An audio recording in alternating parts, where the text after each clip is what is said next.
Welcome, everybody. It is so nice to have you today for this class. We're going to dive deep into the ratification debates. This topic is an amazing one, and we look at the time period after the Constitutional Convention. So after September 17, 1787, the Constitution is not law of the land. It is just an idea. It's an idea put back into the hands of we the people, and we'll talk about who were we the people at that time that were able to vote on it. But we really want what is the process of ratification, and also how did it end? I mean, we know it ended with the Constitution, but it wasn't that simple. So we are here with one of our top scholars today, Nick Moskowitz, and we're ready to dive in. So Nick, what are some of the key ideas that you want to make sure we get in this class today? So I think maybe the most important idea is to really understand the context. And by that, we mean the circumstances under which ratification happened and how long it took. We mentioned this in our first class day at noon, but it's important to think of it as a process rather than a single event, because as we'll discuss, every state had a ratifying convention. Rhode Island is the only one that didn't initially have one because until 1790, they didn't give in to public pressure to consider the Constitution for ratification. So it was a process. The other important part of that is understanding that it was not a process that people could predict. There was no certainty that the Constitution would be ratified. In fact, it was a rather close contest. And at certain points in time, it looked very possible that the Constitution could fail. In states like New York, even Pennsylvania, Virginia, there were very strong anti-federalists or people who opposed ratification who nearly won defeating the Constitution. So we should think of it as a close battle or debate that occurred in public. And there was a lot of ordinary people who weren't necessarily sure about whether or not they supported this new Constitution, right? And that's the other thing is, the last part is they were surprised. That we should recall the circumstances, which is that the product of May to September 1787, the new Constitution, was a surprise because it was done in secret. What the men in Philadelphia were doing, nobody knew for certain exactly what they were doing or what they were going to produce. Publicly, the convention had been put together to consider changes to the Articles of Confederation. But by changes, I think most people thought they meant amendments, changes to the articles. I don't think they expected, or at least most people, they would be entirely scrapped and we'd have a brand new government that they would have to accept or reject. And that's the thing to remember, right? They have to accept or reject this. And that's the circumstances too, right? We talked about this noon, this is very important. It becomes a debate about is the Constitution better than the Articles of Confederation? Which is an advantage that the Federalists inherently have, is setting the terms of the debate. That advantage passing this new Constitution. Because even if it's flawed, it might be better than the Articles of Confederation, and most people were ready to move on from the Articles. And I think that's really huge and big. So it's a debate of, is this better? Do we want to move forward? And is this the direction we want to move with? And so, Nick, can you give us like a sense of we feel like times are crazy and going on in our country and crazy. Sometimes it's healthy to look back in parts of American history that seem just as energetic as they are today. So can you kind of give us a sense of kind of like, they're looking at the people of our country are looking at a new document that could be the new ruling principle of our country. Is this an energetic discussion? Like what's going on socially and politically? Are lots of people talking about it, or is it just, the Madisons and the Washingtons that are talking about it? Yeah, I think the last part might actually be the most important part, which is understanding the way in which the discussion is stratified, right? In other words, there is a discussion amongst elite Americans, right? And that discussion, how it looks, the language that it's used is different, right? So we do think of the Federalist Papers, particularly Madison's, we talked about in our first session as well. These are people who had a shared education, a very high education, and so thought of themselves as aristocratic in that sense, right? They were highly educated, and therefore, when they made references to antiquity, to old English liberty or ideas, writers, right? Like, for instance, Cato's letters and the other dissenters in the English period, people knew, who were elite, what they were talking about, right? They understood that language. Why does this matter? This matters because there are also the perspectives of people who we may think of as middle class and the laboring class, right? People from artisans to farmers and so on, right? Who are also very interested in the new Constitution, and a lot of them were anti-federalists. A lot of them opposed it. And the language of anti-federalists who represent those views is different because they tend to talk more about how the new Constitution is not sufficiently democratic, right? They talk about its democratic character or its lack thereof. Therefore, the targets of their attacks are things like the Senate and the presidency and Article 3, the Supreme Court, right? The things they think of as being most obviously anti-democratic that will take power away from the people. And by the people, they thought the power most close to them was either the state or the local governments. So it actually, who's talking also is reflected by both the language and the kind of criticism or support given.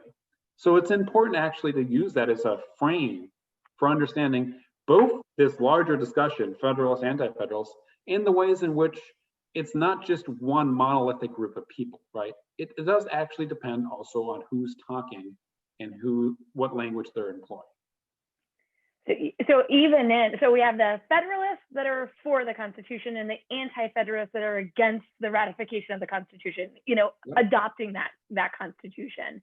And I think you're going to dive into this in a little bit more, but it's even within those groups, there's different types of people speaking. And of course, like everything else, not everybody's on the same page. But at the Constitutional Convention, there are three major players that kind of kick off the debate and kind of get it started even before the Constitution is signed. Is that correct? Yeah, the three dissenters, which you are frequently showing, which we have Elbridge Gerry of Massachusetts, Edmund Randolph and George Mason of Virginia. Randolph was governor and would later be part of the Washington administration as Attorney General, became a supporter of the Constitution eventually. His mind was arguably changed by people like James Madison, who supported it. George Mason, is we talked about at our earlier discussion, is an embodiment of the elite opinion. And the more elite view was that the problem with the Constitution was that it lacked a Bill of Rights. George Mason had written the Virginia Declaration of Rights in 1776, which had so inspired Thomas Jefferson, even with writing the Declaration of Independence. And so George Mason thought a Bill of Rights was obviously needed, right? That was the major problem.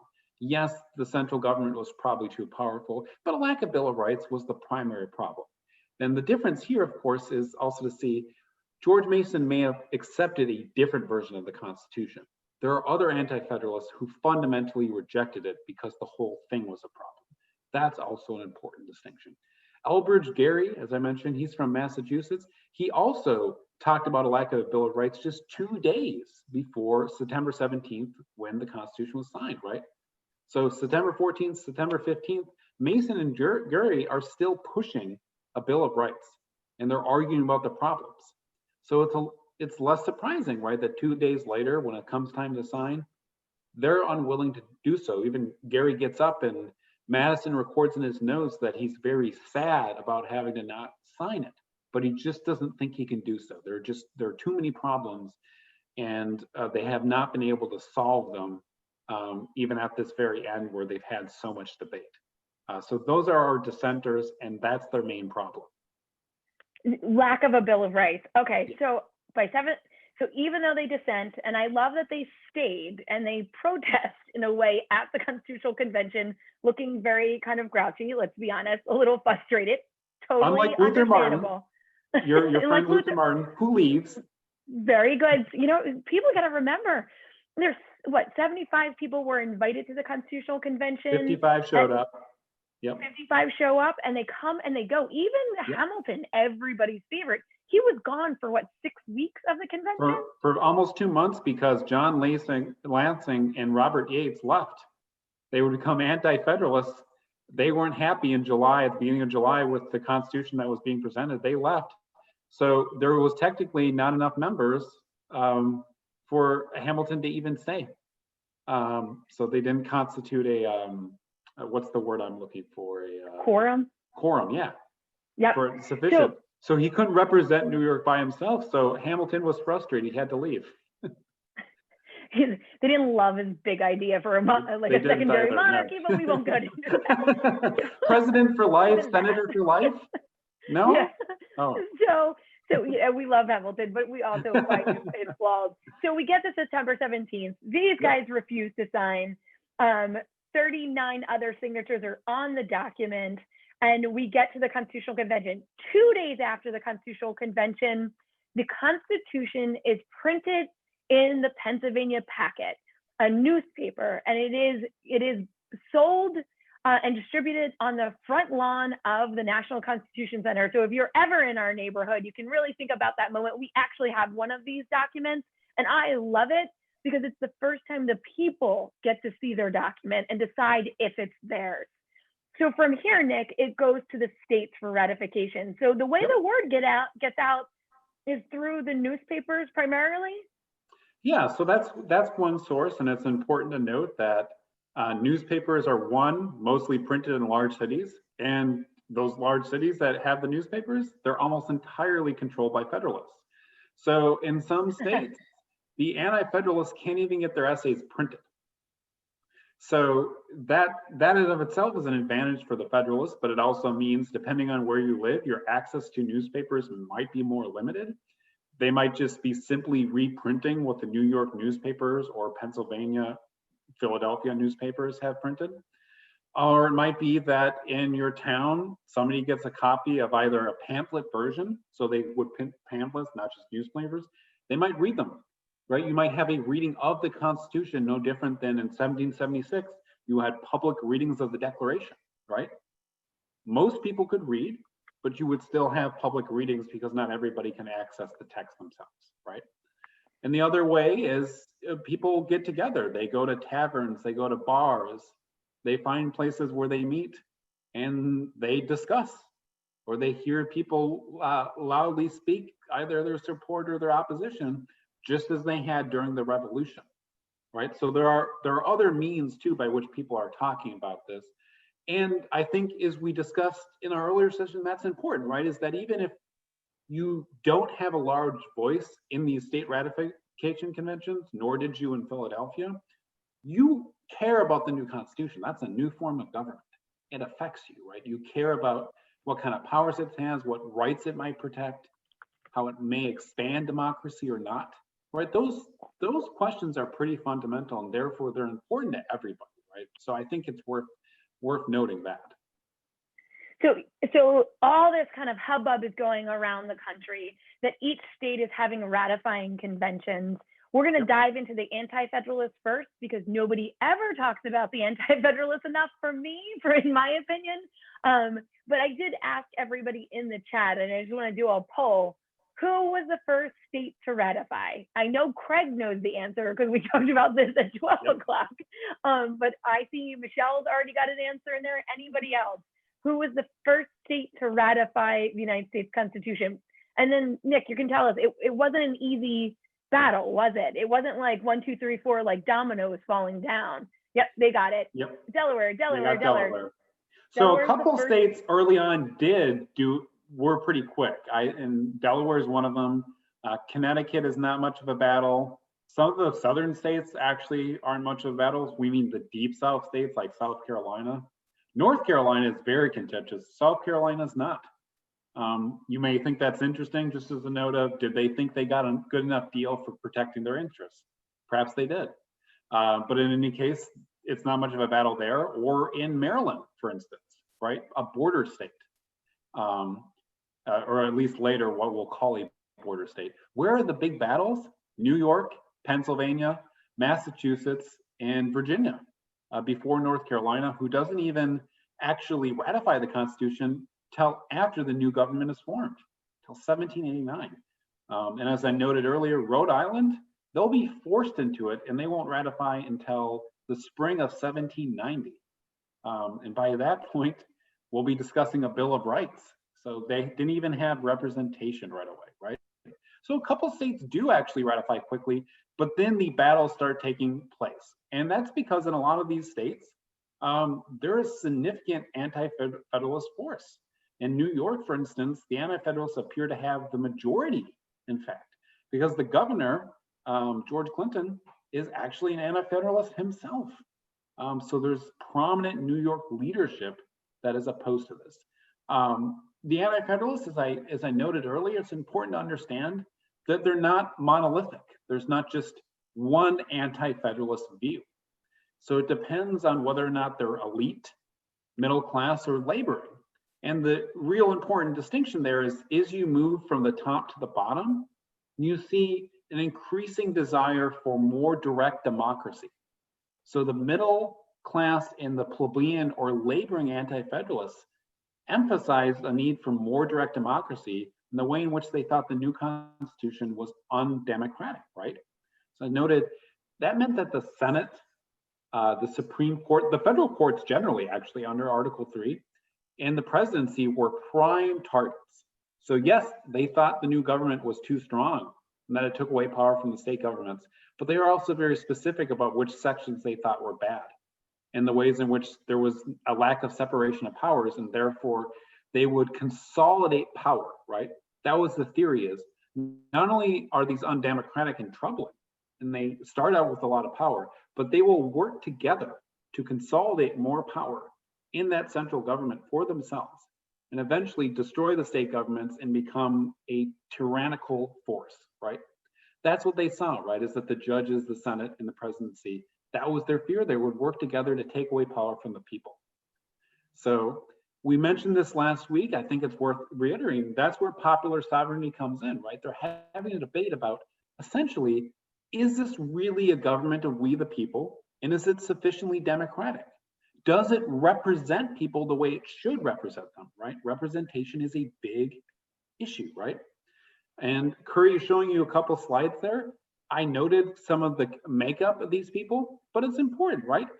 The anti-federalists are primarily rural. They're not city dwellers. They're small farmers who have a different view of the central issues that brought about the Constitutional Convention in the first place, right? The way that they viewed the debt problems, for instance, is they wanted debt relief, right? They were the ones who were suffering from these problems that had stemmed for a full decade, right? Economic depression. So they were more likely to oppose ratification than the lawyers and merchants in the cities who tended to be Federalists. And right, small states produced fewer anti-federalists relative to large states. There's more space. A place like Pennsylvania, especially as you go out west, that's going to change the character of the people out there and how they view this new Constitution, whether or not it supports their interests. So that's an important distinction as well, right? And even simple things affect this debate, right? If you're an anti-federalist, you're a former farmer turned politician who goes to the state ratification convention, you have to travel hundreds of miles from Western Pennsylvania to Philadelphia. You might not be able to stay the whole time. It actually affects your ability to stay. And your education might affect your perspective too, because anti-federalists would sometimes say, look, my Federalist compatriot, Mr. Madison, or whoever it is, he speaks very well. He knows a lot. I don't know as much, but I know the people and I know that this may not be democratic enough. So you see even how that affects their perspective in the way that they talk and write about whether or not the Constitution should be ratified. But there's different kind of levels of it, because when we talk about like anti-federalists and we see them as like more of the working class, more of the farmers in the field, more of the, you know, the countryside and less of the city. And I love, you know, when we look at that, I love these kind of three things. You know, Mason might not ever be considered a plebeian anti-federalist, Yes. but there's the different levels. So I think it's fascinating when we look at these groups, the pro-Federalists and the anti-Federalists of the Constitution, that they're made up of different types of people, and they're looking for this balance between a strong federal government and the voice of we the people, and questioning if that balance is struck right. So when we get into that idea, and I think it's hysterical that they use the word plebeian. By the way, this is all thank you to, this is Saul Cornell. This is a legal historian who I think is the most important voice on the anti-federalists. So credit to him for these categories. They're his idea. I just think they're the best way of explaining how anti-federalists cannot be reduced to just one group of people or a handful of men, right? It's more complicated. We love reading lists and homework, yes. Nick. So that's homework. Awesome. Read that's Saul a good Cornell. homework. Awesome, very cool. But and I think of the plebeians, and I go back to ancient Rome, and and think of those ideas. So I think it's fascinating, like with the people. My son was in 5th grade last year, and this is all we were talking about for a year. So I love this. Kerry, if you called yourself a plebeian, how do you think you would frame your criticism of the Constitution? What would it sound like? My criticism is that the power were in the hands of the elite and privileged, and not those of the people. Yes. And that's precisely the point, right? Is that's how they were thinking. They were thinking this looks like setting up an aristocracy, right? Yeah. That was the complaint. And so I guess one question for you, and then we'll dive into the Federalists. And then Craig has a good question in the Q&A. And if anybody else has questions, put them in the Q&A. When we think about this, and we think about like the anti-Federalists saying like, we don't have a voice, they're still mostly the people who have a voice in the government and at these ratifying conventions. They're mostly still white male landowners. Is that correct? They're still of that privileged status in a way. Most who are at the conventions, yes. Although, like as I noted, some of the anti-federalists are Western farmers who don't really have a lot of money or means or education. You see some of those, like Sentinel, who's an anti-federalist, was thought to be a former farmer. We don't know his identity for sure, but he may well have represented a real voice of somebody who was relatively common. So that is actually one way of saying that's part of what the revolution does. When we go back to 1776 and the revolution generally, is it creates a new political class. There are a lot of people in the 1770s who were not elite, who had no previous power, who arose to new positions, right? There is a new political class. So there are people who rise in terms of class, right? But generally a lot are still elite because most of the Federalists are, and some of the anti-Federalist leaders are for sure too, right? I mentioned some of those names already. Mason certainly counts, right, as an elite anti-Federalist. And that affects the way you would present a solution, right? Mason isn't going to reject the whole thing. He wants a Bill of Rights, right? Some people, as you go down towards middle or plebeian, right, they might want to reject the whole thing. They might not like this government at all. They might want it to look a completely different way. So that's important too, right? So I think my answer to that is there are some people who rise, right? But there are also still a lot of people who are represented who come from more elite boys, in part because they're already advantaged, right? Where are the state constitution conventions happening? They're happening in the capital cities. It's New York City, it's Philadelphia. Again, it's the places where the people, if they are representatives from the country, they're traveling to, right? They don't live there already. And that is a way of framing that even if they make it there, they're still outsiders in some sense. And so they have to fight to get their voices heard. So I do think that is part of the frame though too, right? Got it. So now let's jump on to the Federalists. Now this is typically what most people have read, the Federalist Papers, or not most people, but if you've heard of them, they are great to read. I think it's hysterical because they owned all the newspapers where they were printed. But so it is positions of power and what they can do with it. But tell us about the Federalists. They were pro-Constitution, and who were they, and what was their main kind of storyline? Like, you should vote for the Constitution, why? Yeah, and that's actually a great way to start and to put it, right? Is we're remembering here, this is a political debate in the sense this is a political issue, right? we talk about constitutional issues in the sense we talk about how to interpret the Constitution, how to use its text, how to understand and frame it. But in 1787 and 1788, what the people are doing collectively, what they're deciding about ratification, that is like the political issue of the moment, right? It's an up or down vote. So it has to be, you have to understand the campaign itself that way too, right? What the Federalists are doing, writing the Federalist Papers, I think you put this last time a great way, Kerry, this is marketing, right? Anti-Federalists basically complained that way, is that, these guys are really good marketers. They figured out a way to convince the people. How did they do this? It's a magic trick, right? So the Federalists, you see this list of names. You're going to know a lot of these names, right? We're talking Madison and Hamilton and Washington, James Wilson, John Dickinson, John Jay. There are a lot of big names. That's important, right? George Washington, that's an advantage.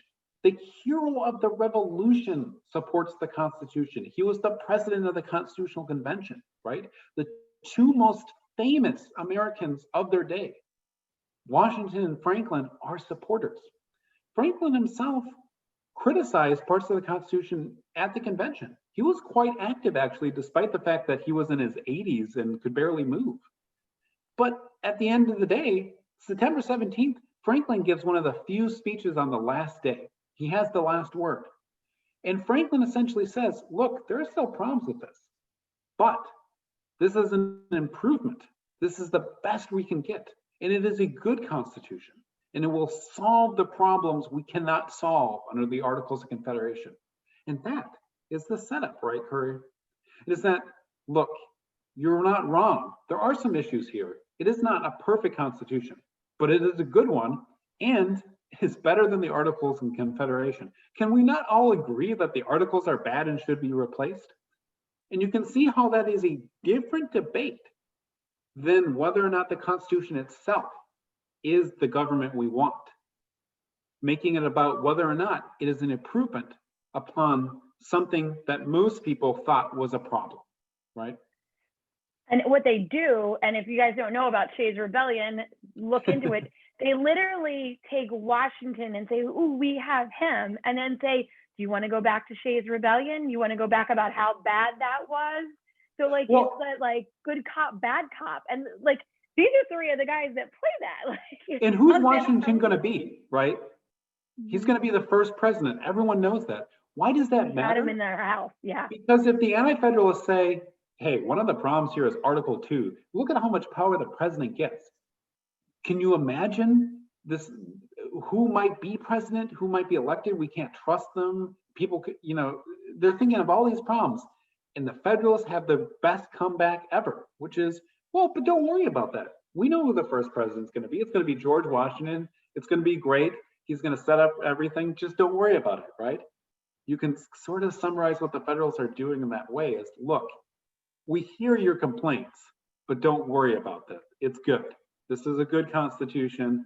We're going to have good people in government. Don't worry about it. And they have got their ringer. So as they go through, we have Alexander Hamilton, James Madison, John Jay. They write these pieces, mostly published in the New York papers, and they're really kind of telling. I will say, I just like to add in Dickinson here because I know that Washington loved Dickinson's writing on the pro-Constitution the most, because one of the things that Dickinson does that I love the most is he shouts out to the Anti-Federalists and says they're doing what good patriots should do, and they're asking questions, and they're pushing for a more perfect union. So we should honor them and thank them for making us better. And I just personally think that's an amazing piece of writing.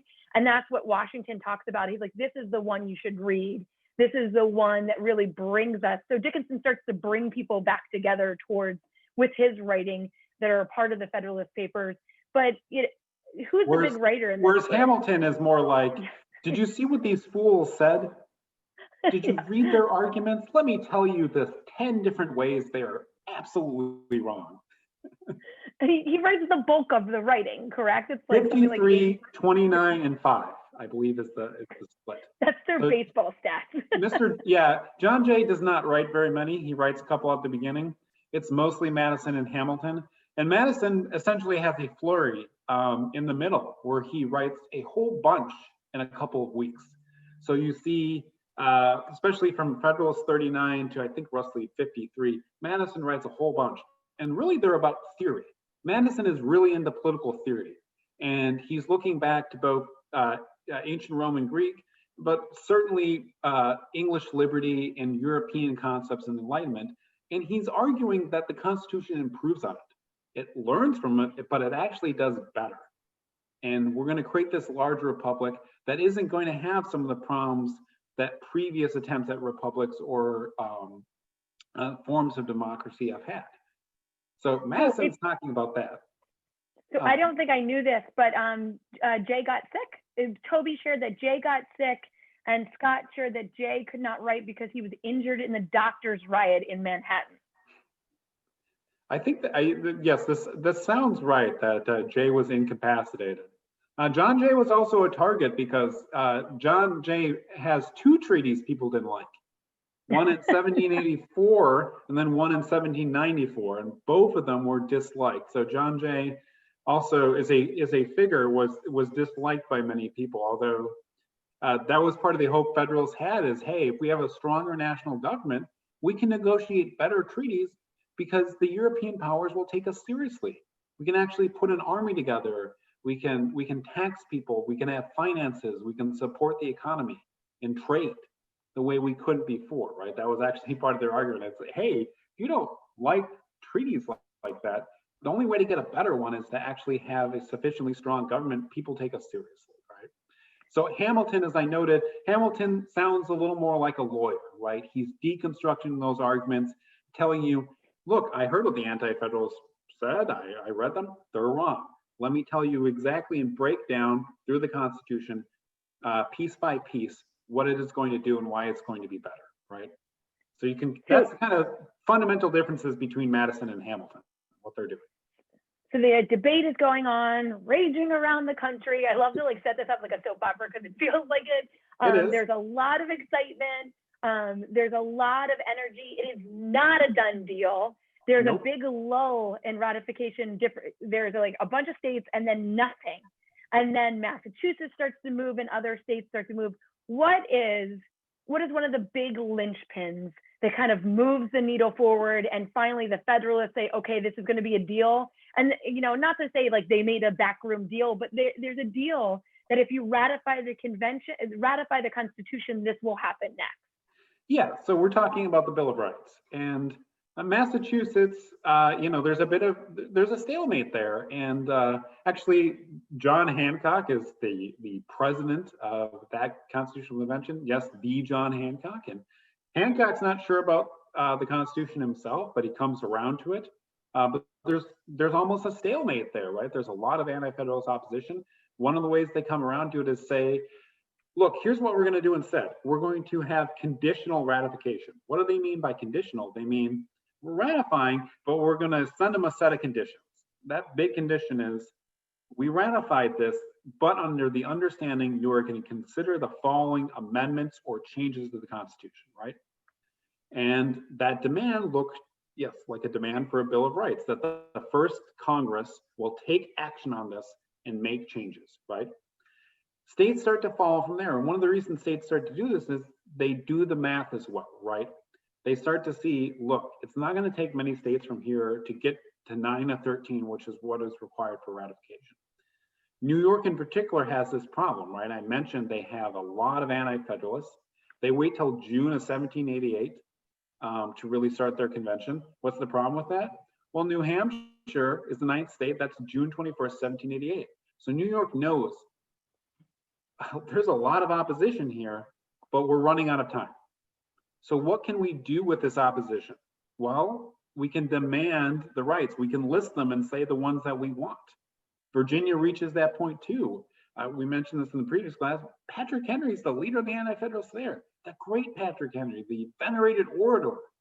And he's giving emotional speeches about the problems of the Constitution. It's James Madison who leads the Federalist opposition to Henry. So that is a very contentious convention as well. But ultimately, they have to face the same math, which is, look, we understand what's happening. And the power we have is to demand changes we're not going to beat this thing, right? It's, in other words, they get to a point eventually where they say, we're not going to win, but this happens in Pennsylvania. They have something called the report of the dissenters, right? Where they put out their list of rights. Virginia does the same. And in fact, New York sends out something called the circular letter, in which they say, not only did we put out this demand for a Bill of Rights, but in fact, we're working with Virginia right now. We want to have a second constitutional convention. Maybe North Carolina will support this. They haven't passed ratification yet. That threat is also quite helpful in terms of pushing the Federalists, particularly Madison, to say, look, we didn't really like the idea of the Bill of Rights. We didn't like it because we didn't think we needed one. We designed a good constitution. It's limited powers. We don't need to list rights, but we have to give in to this because you know what would be worse? Having a second constitutional convention. We don't know what the product would look if that happened. We don't know if we'd even reach it. What if it led to disunion, right? The stakes were eventually too great to take the chance of anything else happening. So they accepted this deal, right? Because they understood what was going on. We'll give them the Bill of Rights. Madison in particular, he's going to be in control of it anyways. So he's going to write them the way he wants them to be written, not the way the Anti-Federalists demanded them. And so that's the kind of the way that it comes down. So we start with a constitution on September 17th as an idea. We end on what date with a constitution ratified, but a Bill of Rights in promise? Yes. So June 21st, 1788 is when New Hampshire becomes the 9th state. And then from there, they begin to start the process of setting up a new government. As I said, North Carolina and Rhode Island are the holdouts for a period of time. And the Bill of Rights, that actually takes over 2 years. So September 1789 is when the Senate kind of butchers some of Madison's proposals and then sends out 12 potential amendments, not the 17 Madison proposed, to the states. And from there, it takes until December 1791 for ratification. So it takes over 2 years for the states to consider and ratify the Bill of Rights. So it's not a quick process. And part of that is, one, there's a lot of other huge political debates going on. Why? This is the first Congress, the first president. They have to figure out so many different issues. And that's part of why the 1790s is so lively and contentious, because, okay, we have a new constitution, new government. What does it look like? What do we do? How do we solve all these big issues that come up they hadn't considered or decided about become issues? So the Bill of Rights, yes, that takes time too, right? So that's actually which is super exciting, and also pretty much leads us into the next 6 weeks of classes. Yep. Them trying to figure out how this system of federalism is going to work, and then how will they elect their president, the Electoral College, and how quickly that does not work the way they thought it was, and then going into voting rights and the presidency as a job in itself. So I want to thank everybody so much for joining us in this class. Nick, this was an awesome class on ratification. We will see you all next time in class. On Wednesday, we'll be doing 12 o'clock and 2 o'clock Eastern Standard Time ratification.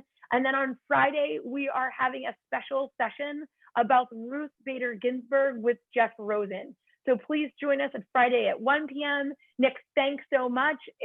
Craig, if you want to hold on 1 minute, I will add your question here at the end once I stop the recording and let everybody get back to their other classes. Thank you all. All right, thank you. Don't leave, Nick. I know.